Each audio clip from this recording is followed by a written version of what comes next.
Hello students, कैसे हैं आप सब लोग। उम्मीद करती हूँ सब अच्छे होंगे और स्वस्थ होंगे। मैं Meena Rana ICT virtual class में आपका स्वागत करती हूँ। स्टूडेंट्स, हम पढ़ रहे हैं क्लास 9th की हिंदी। तो यहाँ पर हिंदी व्याकरण हम पढ़ रहे थे और उपसर्ग के बारे में हमने प्रीवियस लेक्चर में पढ़ा। तो उपसर्ग क्या होता है? वे शब्द जो मूल शब्दों में यदि हम कुछ जोड़ देते हैं और उसका कुछ अर्थ निकलता है, ये आपका उपसर्ग कहलाता है। यहाँ पर ध्यान ये देना है कि उपसर्ग हम मूल शब्द के आगे से लगाते हैं। इसके बाद आपका जो प्रत्यय आएगा उसको आप मूल शब्द के बाद लगाएंगे। तो यहाँ पर हमने क्या कहा, वे शब्दांश जो किसी शब्द के शुरू यानी कि आरंभ में जुड़कर उसके अर्थ में परिवर्तन या विशेषता लाते हैं, तो उन्हें कहते हैं उपसर्ग।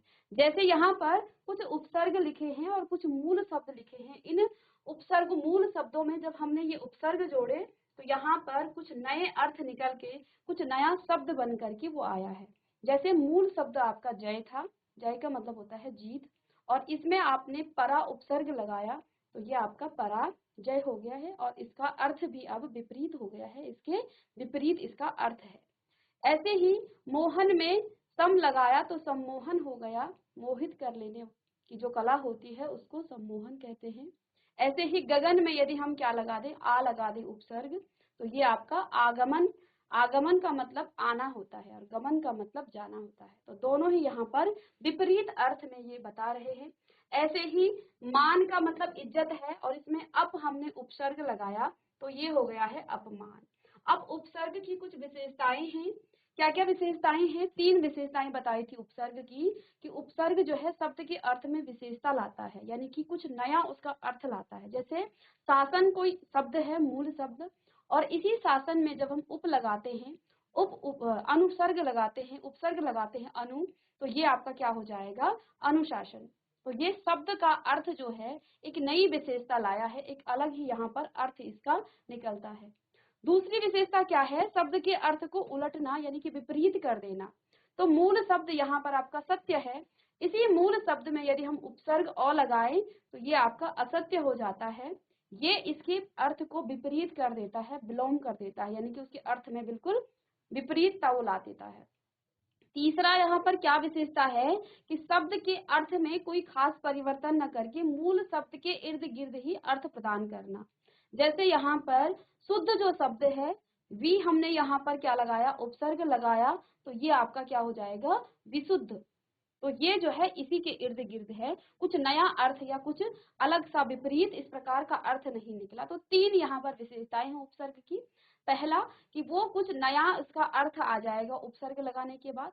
दूसरा, विपरीत उसका अर्थ निकलेगा, यानी कि मूल शब्द का जो अर्थ था उसमें उपसर्ग लगाने से उसका अर्थ जो है विपरीत हो जाएगा, बिल्कुल उलट जाएगा।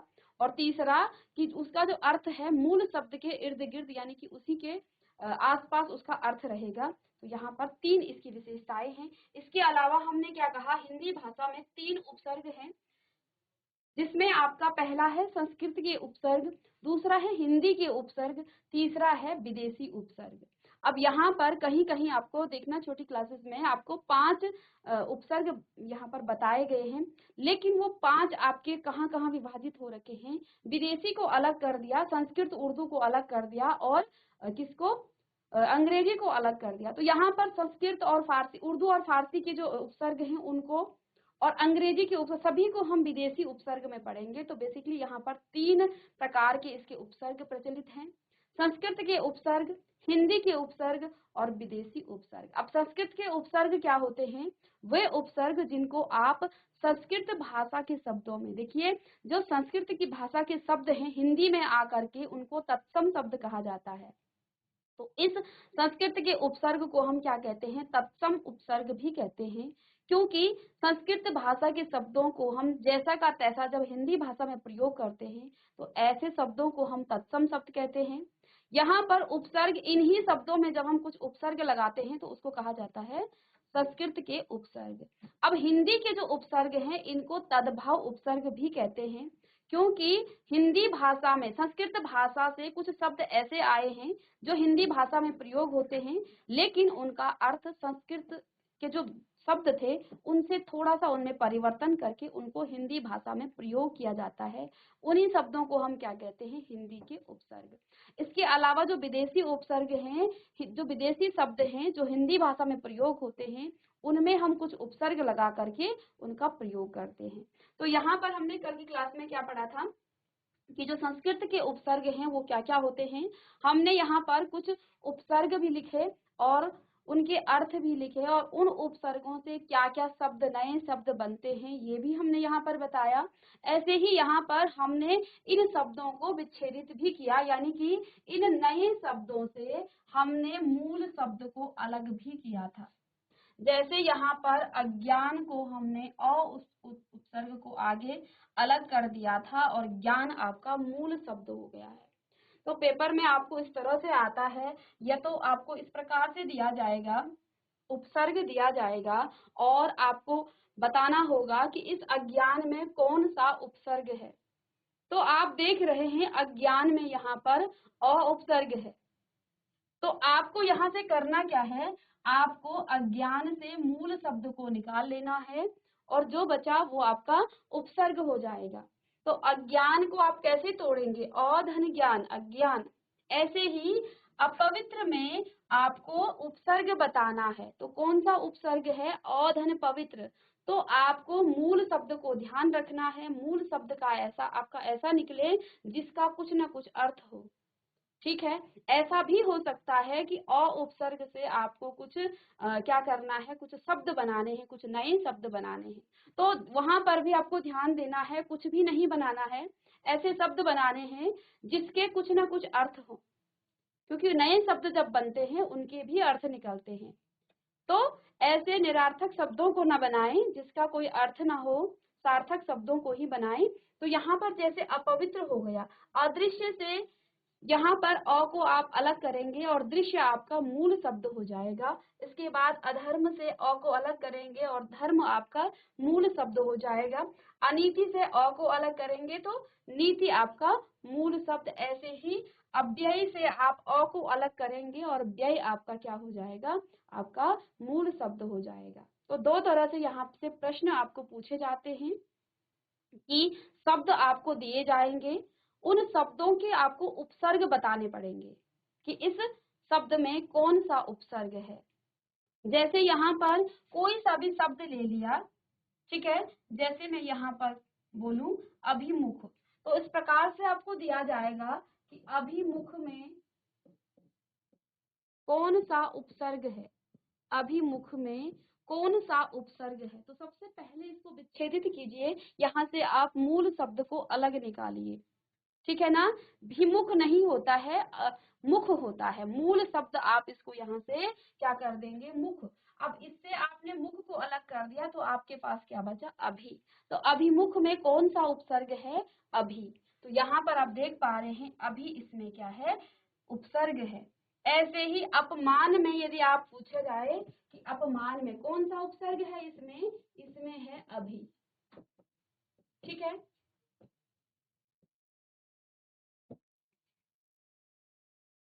यदि आपको पूछा जाए यहाँ पर अपमान में कौन सा उपसर्ग है, तो आपका काम क्या है, आपने कैसे पहचानना है।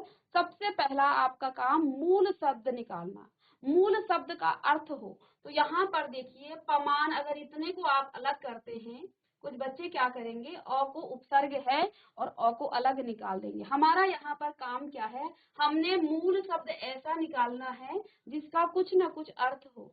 तो यहाँ पर मान आपका मूल शब्द हो गया और इसमें आपने कौन सा उपसर्ग लगाया है, अप लगाया है, तो ये अप आपका क्या हो जाएगा, उपसर्ग हो जाएगा। तो यहाँ पर अप धन मान, तो अब हुआ ये अपमान। दोनों का अर्थ निकल रहा है, कुछ ना कुछ दोनों का अर्थ निकल रहा है। जो नया शब्द आया उसका भी अर्थ है और यहाँ पर जो मूल शब्द था उसका भी अर्थ है, ठीक है।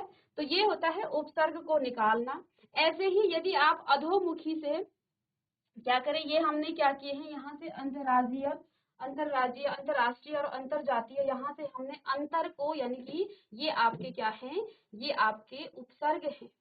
इन उपसर्गों को हमने अलग किया और देखिए मूल शब्द देखिए राज्य, राष्ट्रीय, जातीय, ये आपके मूल शब्द आ गए हैं। ठीक है, तो इसको मैं रफ कर रही हूँ। ठीक है, ऐसे ही यदि अवकाश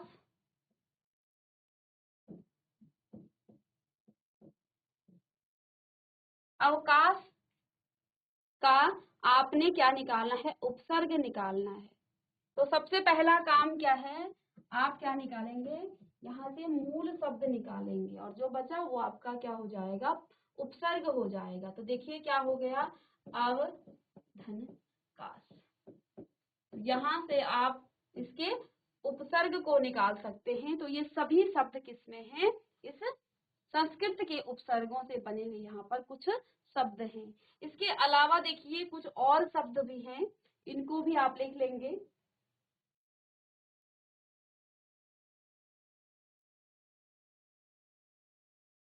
जैसे यहाँ पर क्या लिखा है, आ, तो आ उपसर्ग से कौन कौन से शब्द बनते हैं, आजन्म, आमरण, आजीवन, आ समुद्र।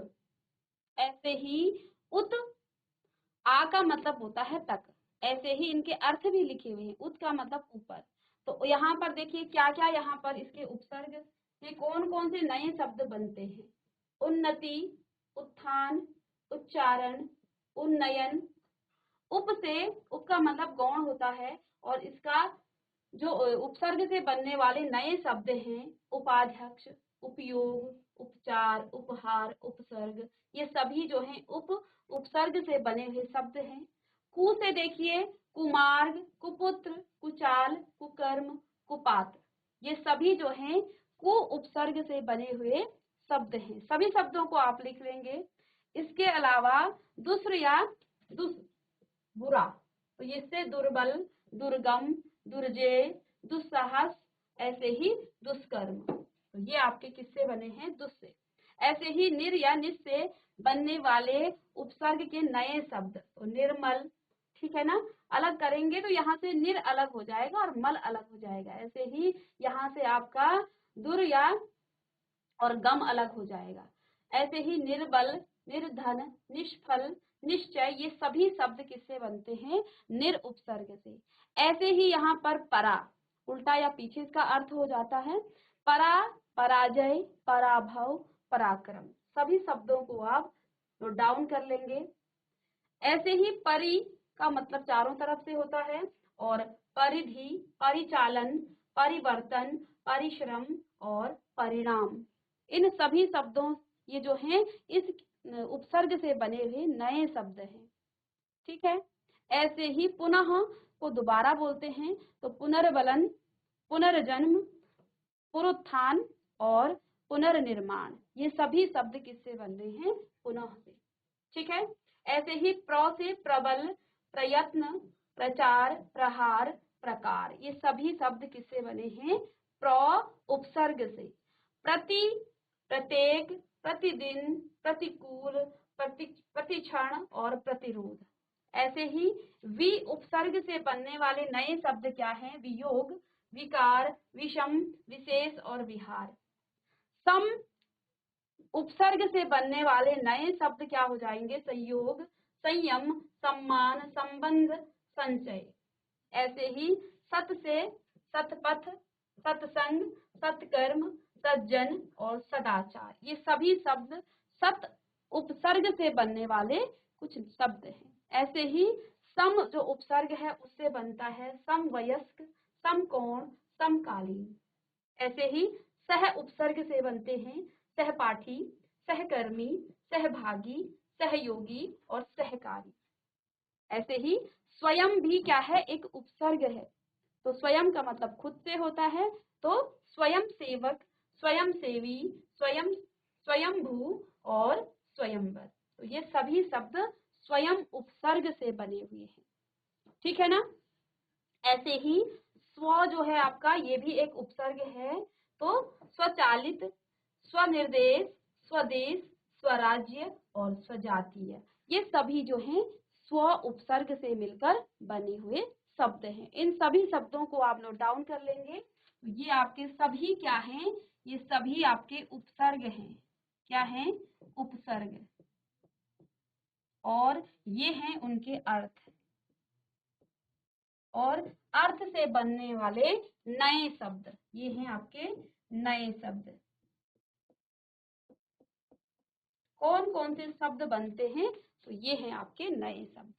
तो और यहाँ पर क्या क्या उपसर्ग हैं, आ उपसर्ग है, उत है, उप है, कु, इसके बाद दुस्र या दुस, निर या निस, परा, परी, पुनर या पुनः, प्र, प्रति, वि, सम, सत, सम, सह, स्वयं, स्व, ये सभी क्या है, उपसर्ग हैं, और इन्हीं उपसर्ग से बने हुए ये सभी शब्द हैं।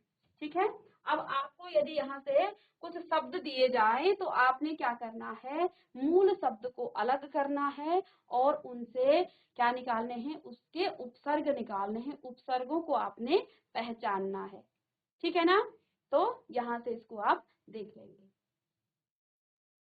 अब ये थे संस्कृत के उपसर्ग। अब आगे देखिए, दूसरा है यहाँ पर हिंदी के उपसर्ग। हिंदी के उपसर्गों को तद्भव उपसर्ग भी कहा जाता है।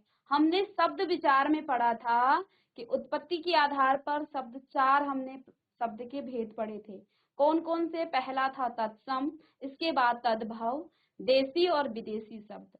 तो यहीं से आपका तत्सम और तद्भव शब्द भी हमने पढ़ा था। तत्सम शब्द संस्कृत भाषा के शब्दों को ज्यों का त्यों जब आप हिंदी भाषा में प्रयोग करते हैं वो तत्सम कहलाते हैं, लेकिन कुछ संस्कृत भाषा के ही शब्दों को हम क्या करते हैं, हिंदी भाषा में प्रयोग किस प्रकार से करते हैं, उनमें थोड़ा सा परिवर्तन ला देते हैं। तो ऐसे शब्दों को हम क्या कहते हैं, तद्भव शब्द। तो इनको अक्सर हिंदी के क्या कहा जाता है, उपसर्ग। अब जो हिंदी के उपसर्ग हैं उनको ही हम तद्भव कहते हैं, तद्भव उपसर्ग भी कहा जाता है। तो हिंदी शब्दों के साथ किया जाता है, जैसे जला, जला क्या है, एक शब्द है, और इस जला में हम अध निकाल, इस अध को जोड़ें तो क्या हो जाएगा, अध जला। तो ये जला शब्द क्या है, ये आपका हिंदी का शब्द है, और इसी शब्द में जब हम अध को क्या कर दें, जोड़ें तो अध जला। तो इसका क्या निकला यहाँ पर, अध जला, यानी कि जो आधा जला हुआ, जला का मतलब पूरा जला, और यहाँ पर अध जला, तो अध का मतलब आधे से है। ठीक है ना। ऐसे ही कु, चाल जो है कोई शब्द है, चाल का मतलब क्या होता है, चाल सभी जानते हैं, और इसमें यदि आप कु उपसर्ग को जोड़ें तो ये आपका कुचाल हो जाएगा। ठीक है। अब यहाँ पर बिना मांगे, तो मांगे तो कोई शब्द है और बिना भी यहाँ पर क्या है, एक उपसर्ग है, तो बिन मांगे। अब यहाँ पर हिंदी भाषा में कुछ उपसर्ग इस प्रकार से लगाए जाते हैं, जैसे अभाव है हिंदी का, इसको तद्भव शब्द कहते हैं। अभाव, अभाव से अन से कितने नए शब्द बन सकते हैं, वो यहाँ पर हैं। अन जो उपसर्ग है, उस अन उपसर्ग से नए शब्द क्या क्या बने, सबसे पहले अनपढ़, अनबन, अनजान, अनहोनी, अनकही। तो यहाँ से आप मूल शब्दों को भी निकाल सकते हैं। मूल शब्द कैसे निकालेंगे, जैसे यहाँ पर आपने क्या लिखा, अनपढ़, अनपढ़। ठीक है। अब इस अनपढ़ से आप क्या निकालेंगे, मूल शब्द निकालेंगे। मूल शब्द यहाँ पर क्या है, पढ़। क्यों है, क्योंकि इसी का अर्थ निकल रहा है, न पढ़ तो नहीं कर सकते हैं हम। ठीक है ना। तो यहाँ पर देखिए पढ़ आपका क्या हो गया है, मूल शब्द, और इसमें आपका जो क्या है, उपसर्ग है, तो ये आपका क्या हो जाएगा, ये आपका मूल शब्द कहलाएगा। अब देखिए यहाँ तो हम सीक्वेंस से पढ़ रहे हैं, एक सीरीज से पढ़ रहे हैं, यहाँ तो हमें समझ में आता है कि ठीक है इससे हमें अन ही निकालना है, लेकिन जब पेपर में आपके पास आता है तो उस समय आपके पास उपसर्ग नहीं दिया होगा कि ये उपसर्ग है और इसको निकालिए। उस समय आपको मूल शब्द पर ध्यान देना है कि इस शब्द से मूल शब्द क्या बन सकता है, इस शब्द से मूल शब्द क्या बन सकता है। तो बस उसी पे आपने ध्यान देना है। यदि आपने मूल शब्द निकाल दिया तो उपसर्ग आप उसको आसानी से निकाल लेंगे। ठीक है ना। यहाँ तो हमें चल ही रहा है पता कि यहाँ से अन को हमने निकालना है, क्योंकि आगे सीक्वेंस में हमें अन दे रखा है। ठीक है। तो ये आपका मूल शब्द है और ये आपका क्या है, उपसर्ग है। ठीक है। तो मूल शब्द पे हमारा फोकस रहेगा।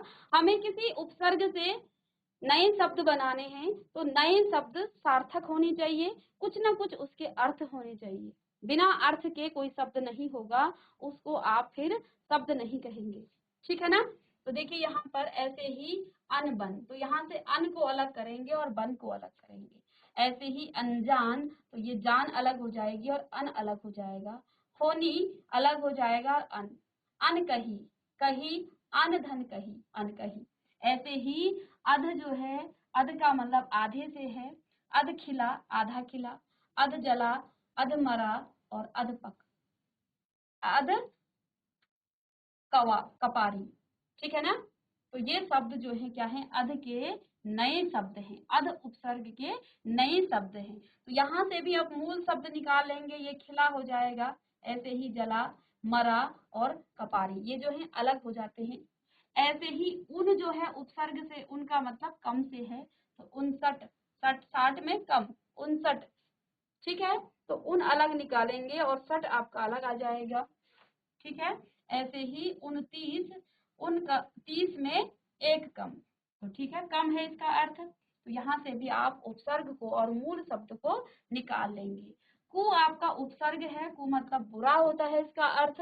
और कुपात्र, कुढंग, कुमार्ग और कुसंग, कु निकालेंगे तो आपको मूल शब्द मिल जाएगा। ठीक है। ऐसे ही चौ, चौ का मतलब चार से है। चौराहा, चौमासा, चकोर और चौकन्ना, तो यहाँ से भी आप इस उपसर्ग को निकालेंगे। ति का मतलब तीन से है, तो तिमाही, तिराहा, तिपाई और तिकोना, तो ये सभी जो है तीन को ही दर्शा रहे हैं। ती निकालेंगे तो माही, राहा और पाई और कोना, ये सभी मूल शब्द आपके अलग हो जाएंगे। नी आपका क्या है, नी का मतलब होता है बिना। ठीक है। निहत्था, निडर, निकंपा, ऐसे ही निधन।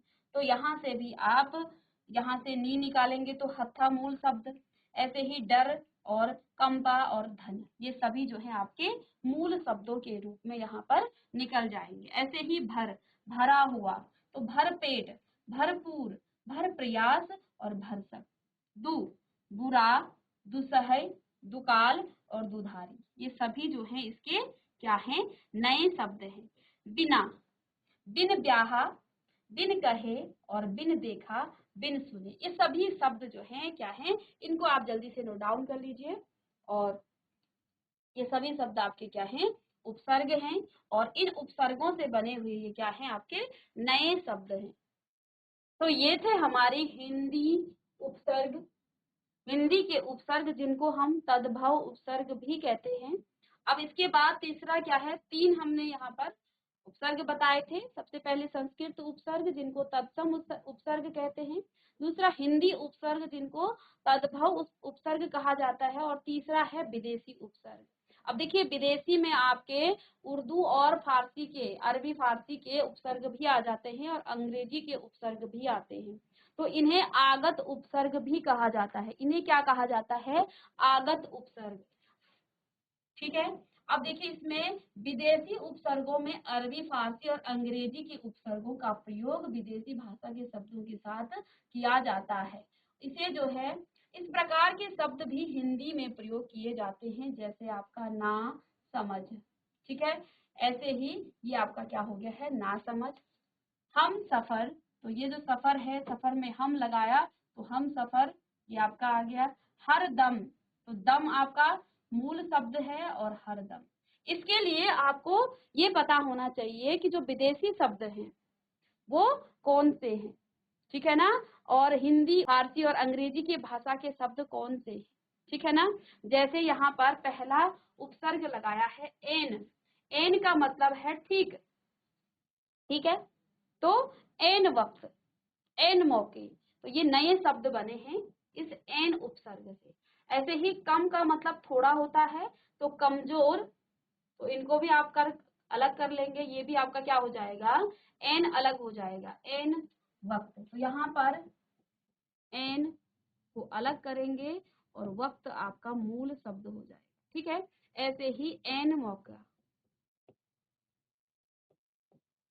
मौके, तो ये दोनों शब्द क्या हैं, ये आपका उपसर्ग हो गया है और ये आपका मूल शब्द हो गया है। ऐसे ही कमजोर की बात करें तो कम आपका क्या है, उपसर्ग है और जोर आपका मूल शब्द है। तो ये जो जोर लगा है जिसको मूल शब्द कहते हैं, ये मूल शब्द है। क्या है, मूल शब्द है। कम अक्ल, कम वक्त, कम बख्श, वक्त, सॉरी कम वक्त, ठीक है ना। ऐसे ही गैर शब्द से जो उपसर्ग है उससे नए शब्द क्या बने, गैर हाजिरी, गैर जिम्मेदारी और गैर कानूनी। तो गैर को अलग करेंगे तो हाजिरी यहाँ पर मूल शब्द हो जाएगा, जिम्मेदारी यहाँ पर आपका मूल शब्द हो जाएगा और गैर कानूनी ये आपका मूल शब्द हो जाएगा। दर भी आपका क्या है, एक उपसर्ग है और इससे नए शब्द क्या बने, दरअसल। तो दर को अलग करेंगे तो असल आपका मूल शब्द, ठीक है ना, और यहाँ से आप करेंगे फास्ट, ठीक है ना। तो ये आपके क्या है, मूल शब्द हैं जिनको ग्रीन पेन से यहाँ पर सर्कल किया गया है। तो इन शब्दों को आप लिखेंगे जल्दी से कि ये शब्द आप क्या क्या हैं, विदेशी उपसर्ग है। अब विदेशी उपसर्ग में कुछ और शब्द भी हैं, तो यहाँ पर देखिए और कौन कौन से शब्द हैं। जैसे ना उपसर्ग है, ये आपके क्या है, उपसर्ग है, ठीक है, ये आपके उपसर्ग हैं और ये आपके क्या है, अर्थ है। इन उपसर्गों के अर्थ हैं और ये नए शब्द हैं, ठीक है। अब यहाँ पर देखिए उपसर्ग है ना, ना का मतलब कमी, तो नादान, ना समझ, ना काफी और नालायक, ये सभी शब्द ना के हो गए। इसके बाद है बा, इसका अर्थ होता है सहित, बाकायदा, बाइज्जत, बामसख्त, ठीक है। ऐसे ही बद, बुरा, बदनाम, बदचलन, बदगुमान और बदतमीज, ये सभी शब्द किसके हैं, बद के। ऐसे ही बे का मतलब बिना, बेशर्म, ठीक है, और बेपरवाह, बेपर्दा, बेपरवाह, बेकार और बेकसूर, तो ये सभी शब्द किसके हैं, बे के। नीम का मतलब आधा होता है, तो नीम से बनता है आपका नीम हकीम।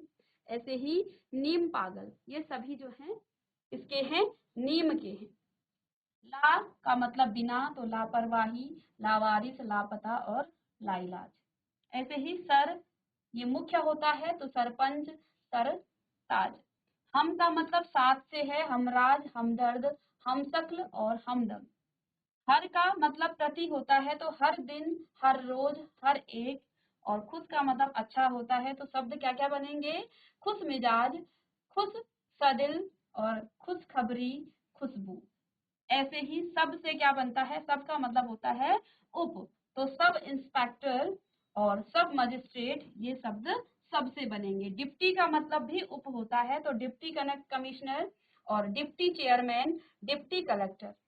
ऐसे ही वाइस का मतलब सहायक से है, तो वाइस प्रेसिडेंट, वाइस चांसलर। तो देख रहे हो आप, ये सारे आपके कुछ इंग्लिश के भी, अंग्रेजी के भी यहाँ पर उपसर्ग हैं, ठीक है ना। तो ये मिक्स है, जो विदेशी हैं वो मिक्स है। ऐसे ही चीफ, तो चीफ का मतलब होता है मुख्य, तो चीफ सेक्रेटरी। तो इस शब्दों को हम क्या कर रहे हैं, ये अंग्रेजी के कुछ शब्द भी आपको साफ साफ दिख रहे हैं, इनको हम हिंदी भाषा में मुख्य जो आपके मूल शब्द होते हैं, मूल शब्दों में जोड़ करके उनका एक नया मतलब निकाल रहे हैं, ठीक है ना।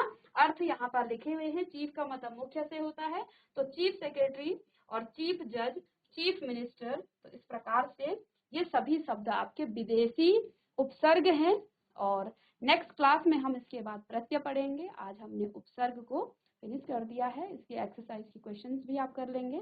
तो मिलते हैं नेक्स्ट लेक्चर में, तब तक के लिए thank you and have a nice day.